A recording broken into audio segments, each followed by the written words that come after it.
PodCat, episode 21, where I'm going to interview Julian, who is the person behind verylongrun.com.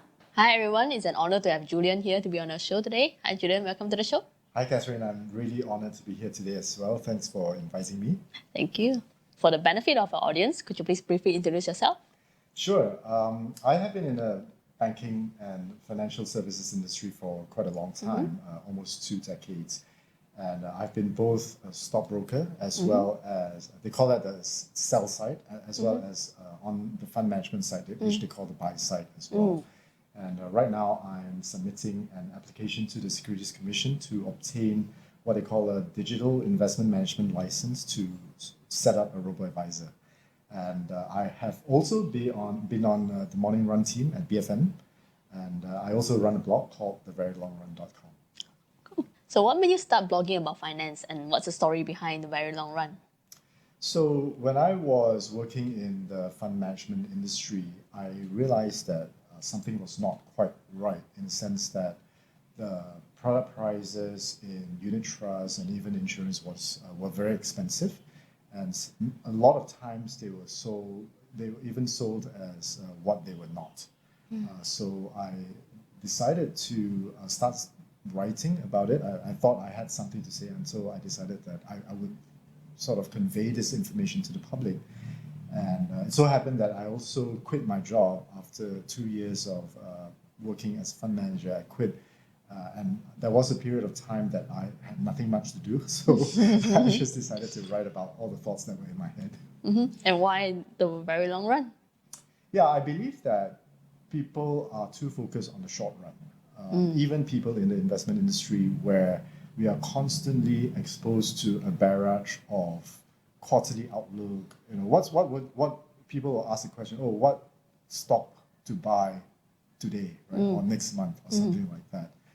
But it doesn't really help with a long-term financial planning at all, because over the long term, returns are going to follow a certain trend, and they are unpredictable.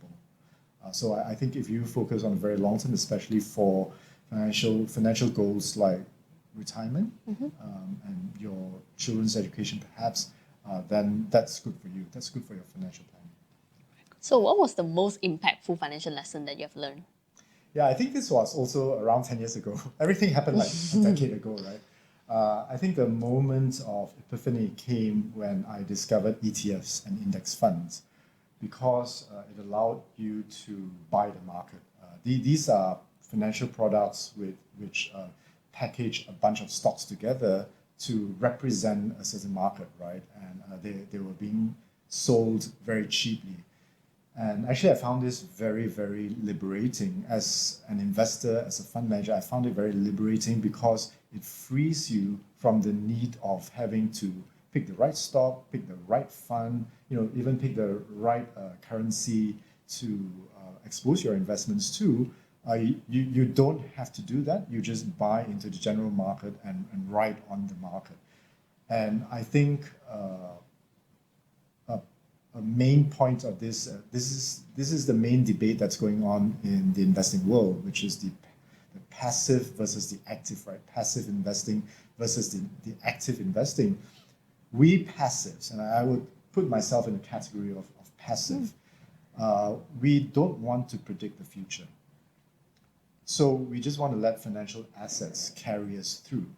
But the actives would say, we want to give you abnormal returns. That's the kind of thing that's not sustainable. So I feel that, just to answer your question about impact, right? The impact is that this is very liberating because it frees me from the need to predict the future. So if you could tell Malaysians that one thing to look out for in their financial life, what would it be? One thing, I think I have more than one thing to say. Well, the first thing is that I think the shortest route to becoming very rich and very happy is to reduce the amount of things that you want. Because the more things you want, and we live in a world that is very materialistic, and actually it doesn't make us very happy. So the more things you want, the more you have to spend, and the more money you have to make, and therefore the harder you have to work. So it's very stressful. It's quite stressful. So I said that I was going to give you more than one. The second thing is that you have to be good, and you have to be good in your career, and you've got to try to make yourself like it. So I think that's the key to, again, it relates to the first point of not cutting down the number of stuff that you want as well, right? The second thing, if you like what you do and you're happy with it and you're good at it, it's actually a very good investment. I think it returns more money than actual investments because you get paid for it, and the better you are in your job, the higher your pay would be, and that's extremely good returns that any investment won't be able to give you, right? And with your income, with your career income, you can invest that as well, and therefore establishing that two-stream income, that passive income. You got your active income in working and the passive income in investing.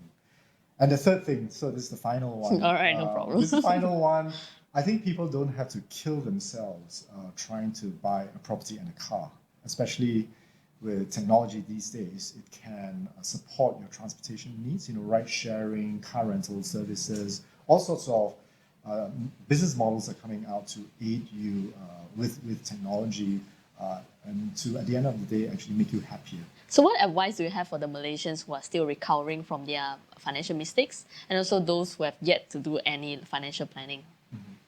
I think it's never too late to start your financial planning, right? To get your finances in order, whether you've just come out of some kind of financial issue or not, or if you're just starting out, or even if you're older, you don't have a financial plan, it's never too late. I think the first thing you've got to do is to basically, if you have just come out of some kind of financial issue, you got to restructure and reboot.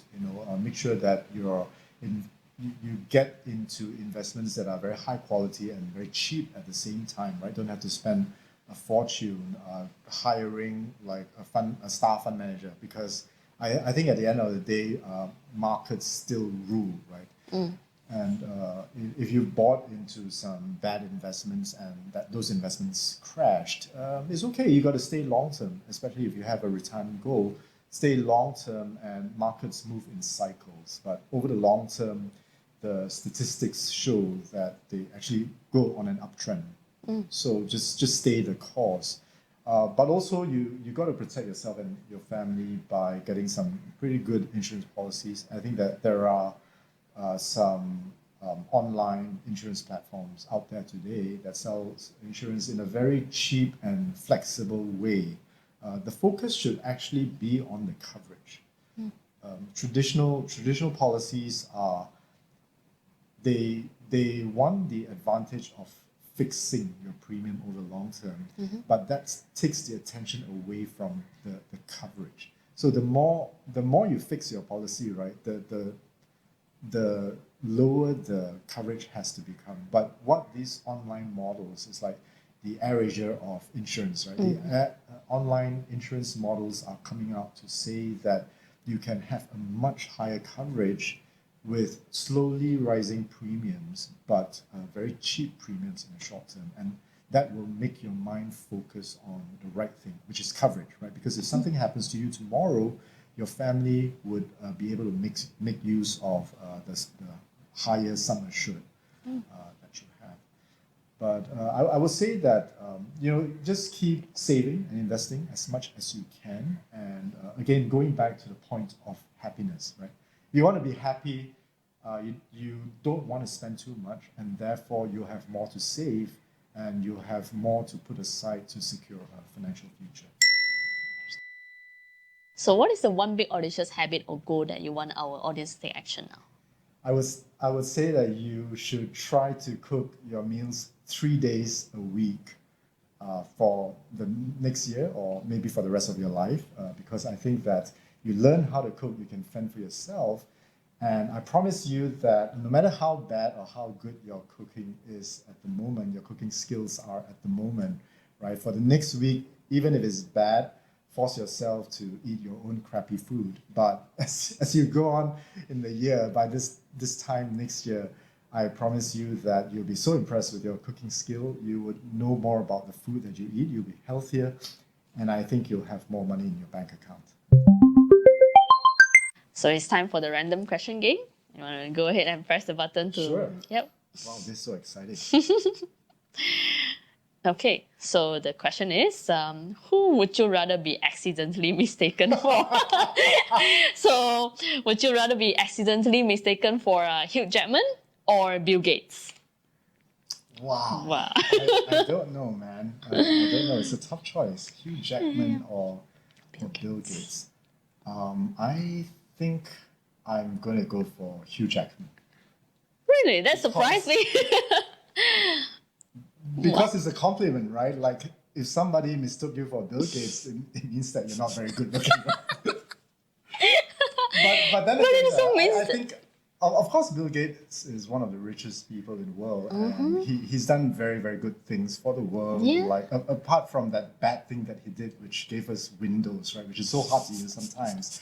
But it made him very rich, and he's given away all his money to his own foundation, and the foundation is doing very good things in the world today. But Hugh Jackman's life seems fun, and I don't mind giving up some money for having a little bit of fun. Yeah. All right. Interesting. That's good. Yeah. But that surprised me. I would have picked Bill Gates. Really? I Why? think. Because he's rich. $100 billion. No, because he's very smart. He has a totally different brain and a brain that True. came out with That's this true. kind of That's thing true. and not. Yeah. Yeah. Hugh Jackman is smart too, It's not easy to Yeah. like. And also he's been doing a lot of charity that helps a lot of people as well. But yeah, I mean, I know. I've actually been watching the documentaries of Bill Gates. How people, on Netflix. Yeah. Got How to in watch the it. introductory they were talking like how a lot of people hate him, right? Saying he's a Right. capitalist and all these things. Yeah. okay. But I believe now he's really putting all his time and effort into the foundation. Yeah. So he's giving all Solving his the money. toilet water problem. and- Correct. That's right. Trying to find a cure for AIDS and so on. Thank you, podcast, for listening. For the show notes and links, please go to our website at mypf.my/podcast. If you find the video helpful, please do share with your loved ones, and I'll see you next week. Hasta pronto.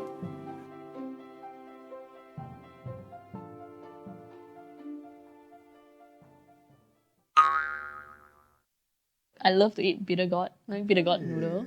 Oh, All the goodness. simple, yeah. Not many people like. I mean, I like bitter gourd, but not many people like that. Yeah, we were just talking about it. He hates it.